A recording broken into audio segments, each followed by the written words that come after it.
Hello friends, welcome to SSC coaching centre. दोस्तों, screen पे जो क्वेश्चन लिखा हुआ है उसके बारे में बताने से पहले मैं आपको थोड़ा सा एग्जाम्पल बता देता हूँ। प्रश्न तो है कि 3/10 में कितने 1/5 होंगे। तो इस तरीके से तो बताना मुश्किल है, लेकिन एक एग्जाम्पल की मदद से आसानी से बना पाओगे। जैसे कि मैं अगर आपसे ये कह दूं कि 8 में कितने कितने दो हैं। ठीक है, ये सवाल और ये सवाल बिल्कुल सेम है। ये फ्रैक्शन में संख्या है और ये फ्रैक्शन में नहीं है।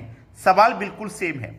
8 में कितने दो हैं या 3/10 में कितने 1/5 है, सेम सवाल है। तो हम कैसे पता करेंगे कि 8 में कितने दो हैं? इस 8 में पहले वाली संख्या में इस दूसरी वाली संख्या से डिवाइड कर देंगे। तो 2 से आप डिवाइड करोगे 4 बार में कट जाएगा। इसका मतलब यह है कि इस 8 में दो कितने होंगे? 4 दो होंगे। कितने दो होंगे? 4। देखो, 1 2, दूसरा 2, तीसरा 2 और ये चौथा 2। ये भी 2 होगा, यानी कि 4 दो होंगे। 1 2, दूसरा 2, तीसरा 2, चौथा 2। 2 और 2 4, 4 और 2 6, 6 और 2 8 हो जाएगा। 8 हो गया कि नहीं हो गया? तो 4 दो होंगे जिनको मिलाकर के 8 हो जाएगा। बिल्कुल उसी तरीके से हम यहां पे सॉल्व करेंगे। पहली संख्या में दूसरी संख्या से डिवाइड किया है, यहां भी पहली संख्या यानी कि 3/10 में हम डिवाइड करेंगे दूसरी संख्या यानी कि 1/5 से। ठीक है, अब कर दीजिए। कितना हमारे पास? 3/10 है। अब देखो, ये डिवाइड की संख्या को जब भी आप मल्टीप्लाई में चेंज करोगे तो ये संख्या पलट जाती है, यानी कि 5 ऊपर हो जाएगा और 1 नीचे हो जाएगा। समझ में आ गया? अब 3 का गुना 5 से करोगे तो कितना हो जाएगा? 15। और 10 का गुना 1 से करोगे तो 10 का गुना 1 से करोगे तो कितना हो जाएगा भैया? 10 हो जाएगा। कितना हो जाएगा? 10 का गुना 1 से करने पे 10 हो जाएगा। इसको जब कटाएंगे तो 5 से कटेगा 3 बार में और 5 से कटेगा 2 बार में, यानी कि 3/2। 3/2 आपका सही जवाब है। चाहो तो आप इसमें डिवाइड कर सकते हो। 2 से जब 3 में आप डिवाइड करोगे तो कितना आ जाएगा? 1.5 आ जाएगा। ठीक है, ये आपके प्रश्न का बिल्कुल सही जवाब है, 1.5। अब 1.5 किस ऑप्शन में? पॉइंट में तो किसी भी ऑप्शन में आंसर नहीं दिया गया है। तो पॉइंट में नहीं दिया गया तो इसका मतलब ऑप्शन लिखने में ही जरूर कोई गलती हुई है। ये 1.5 होगा जरूर, ये जरूर 2.5 होगा, ये 3.5 होगा, ये 4.5 होगा, यानी कि ऑप्शन को लिखने में गलती हुई है। ये आपका सही जवाब हो गया, यानी कि 3/10 में कितने 1/5 होंगे? वह 1.5। इसी टाइप का एक और क्वेश्चन लिया गया है जिससे कि आपको अच्छे से समझ में आ जाए। अब देखते हैं अगला प्रश्न।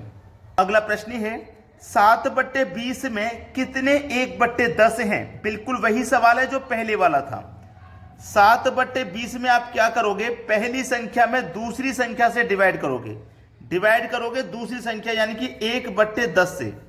अब देखो, 7/20 है, डिवाइड की संख्या को जब गुना में बदलते हैं तो ये संख्या पलट जाती है, यानी कि 10 ऊपर हो जाएगा, 1 नीचे हो जाएगा।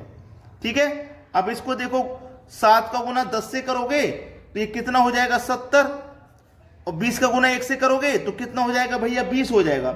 अब इसको जब आप कटाओगे तो 10 से कट जाएगा ये 7 बार में और 10 से कट जाएगा ये 2 बार में, यानी कि 7/2।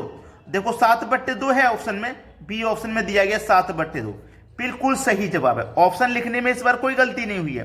पिछले क्वेश्चन में गलती हो गई थी ऑप्शन में, यहां पे बिल्कुल सही जवाब आ गया। अगर 7/2 को आगे और सरल करोगे आप तो ये 3.5 हो जाएगा, दशमलव में अगर पूछा जाएगा तो। समझ में आ गया ना? अब देखते हैं अगला सवाल। अगला प्रश्न है ABC एक काम को 4, 5 तथा 6 घंटे में कर सकते हैं। A, B और C 3 व्यक्ति हैं। ए कर सकता है 4 घंटे में, बी 5 घंटे में और सी 6 घंटे में काम को कर सकता है, लेकिन काम कितना है ये नहीं पता अभी। अगर आप तीनों का एलसीएम ले लोगे तो आपको टोटल काम पता लग जाएगा।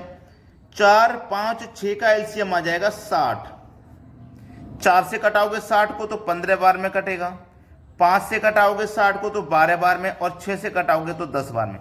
देखिएगा, ए हमारा 4 घंटे में कर रहा था ना टोटल काम 60 है, तो इसका मतलब ए हमारा 1 घंटे में 15 काम करेगा, तभी तो 4 घंटे में 60 काम को खत्म करेगा। तो ए का 1 घंटे का काम 15 है, बी का 1 घंटे का 12, सी का 1 घंटे का काम 10। ये तीनों के 1-1 घंटे का काम है। बोला है यदि सब मिलकर काम करते हैं तो उन्हें पूरे काम की मजदूरी 777 रुपये मिलती है। ए का भाग कितना है? देखिएगा, तीनों की मजदूरी का योग है 777, तीनों की मजदूरी का योग। तो आप तीनों के काम का योग कर लीजिए। 15 और 10 25, 25 में जोड़ूंगा 12, 37 हो जाएगा। तो इस योग में इनके काम के योग से डिवाइड कर दो। ठीक है, 37 से जब मैं इसमें डिवाइड करूंगा तो 37 से ये कट जाएगा आपका 21 बार में। ठीक है, 37 से 21 बार में कट गया। 37 दूने का 74, 3 बचेगा 37, 37 से कम 37, 21 बार में कट गया। आपसे पूछा ए का भाग कितना है? ए का, तो ए का भाग कितना है? 15 है ना, ए का भाग है 15, तो 21 का मल्टीप्लाई 15 से कर दीजिए, बस हो गया खत्म सवाल। 15 एकम 15 का 5, हासिल लगा 1, 15 दूने का 30 और हासिल का 1 31, तो ए का भाग कितना है? 315, यानी कि बी ऑप्शन हो जाएगा प्रश्न का बिल्कुल सही जवाब। अब देखते हैं अगला प्रश्न। अगला प्रश्न है 19x स्क्वायर बराबर 100 स्क्वायर माइनस 90 स्क्वायर है, तो x का मान ज्ञात करो। देखिएगा, अगर आप संख्याओं को ध्यान से देखोगे तो आपको क्या पता लगेगा कि ये जो संख्या है ये ए स्क्वायर माइनस बी स्क्वायर है, और ए स्क्वायर माइनस बी स्क्वायर का फॉर्मूला क्या होता है? ए प्लस बी इंटू ए माइनस बी होता है कि नहीं? अगर फॉर्मूले आपको याद नहीं है तो इस तरीके के सवाल आपको छोड़ने पड़ेंगे। देखो, ये संख्या है ए स्क्वायर माइनस बी स्क्वायर की फॉर्म में। ठीक है, अब जहां पे ये लिखा हो वहां पे आप इसको लिख सकते हो, क्योंकि दोनों बराबर होता है। भाई इसके बराबर ये है, तो जहां ये लिखा होगा वहां आप ये लिख सकते हो, और जहां ये लिखा है वहां आप ये लिख सकते हो। ठीक है, तो आपके पास संख्या है 19x स्क्वायर बराबर, अब जहां पे ये लिखा हुआ है यानी कि ए स्क्वायर माइनस बी स्क्वायर लिखा हुआ है, उसकी जगह आप ये लिखोगे, यानी कि ए प्लस बी, ये ए है और ये बी है, दोनों को जोड़ोगे तो 100 और 90 को जोड़ोगे आप पहले, तो ये हो जाएगा 190। ए प्लस बी करना है, इनटू बाद में करना है ए माइनस बी, ए में से बी को घटाना है, 100 में से 90 घटा दूंगा 10 आ जाएगा। ठीक है, यही तो सवाल है। अब इसको काट लेंगे, 19 से 190 आपका 10 बार में कटेगा, और 10 का गुना 10 से हो जाएगा तो ये 100 हो जाएगा। इधर बचा आपके पास एक्स स्क्वायर, अब ये स्क्वायर यहां से हटेगा तो इसके ऊपर स्क्वायर रूट का साइन लगेगा, एक्स बराबर 100, यहां से स्क्वायर हटके इधर आएगा तो इसके ऊपर स्क्वायर रूट का साइन लगा देगा। अब 100 का स्क्वायर रूट कितना होता है भैया? 10, यानी कि x बराबर 100 का जब स्क्वायर रूट करोगे तो कितना आएगा? 10। तो x का मान हमारा कितना है? 10 है, 10 दिया गया है पहले ऑप्शन में, ये सवाल का बिल्कुल सही जवाब। अब देखते हैं अगला प्रश्न। अगला प्रश्न है x square plus 7x plus 10 के गुणनखंड है। देखिएगा, ये गुणनखंड वाले सवाल बहुत से बच्चों को आते नहीं हैं। ठीक है, तो इस प्रश्न को आप पूरा देखिए जिससे कि आपको समझ में आ जाए कैसे गुणनखंड बनाते हैं। प्रश्न है आपके पास एक्स स्क्वायर प्लस का 7x प्लस का 10। आपको करना क्या है? ये जो 7x है ना बीच वाली संख्या, इसका कुछ ऐसा करना है कि जोड़ने घटाने से 7x बन जाए और मल्टीप्लाई करके 10 बन जाए। ठीक है, तो चलिए एक्स स्क्वायर प्लस, अगर मैं 7x को 5x प्लस 2x लिखूंगा तो 5x और 2x मिलकर के 7x ही तो हो जाएगा। ठीक है, और इन दोनों का जब मल्टीप्लाई करेंगे तो 5 दूने का 10 हो जाएगा। ठीक है, तो हमें कुछ ऐसा ही करना पड़ता है। अब यहां पे देखो, प्रश्न आसानी से आपकी समझ में आ जाएगा। ये x हो गया, अब देखिएगा यहां से एक x आ गया यहां, तो एक x कहां जाएगा? x प्लस 5, ये हो जाएगा हमारा x प्लस 5। ठीक है, x प्लस 5। अब देखिएगा यहां पे भी x है, यहां पे भी x है, दोनों में से एक x आ जाएगा कॉमन, x कॉमन आ गया।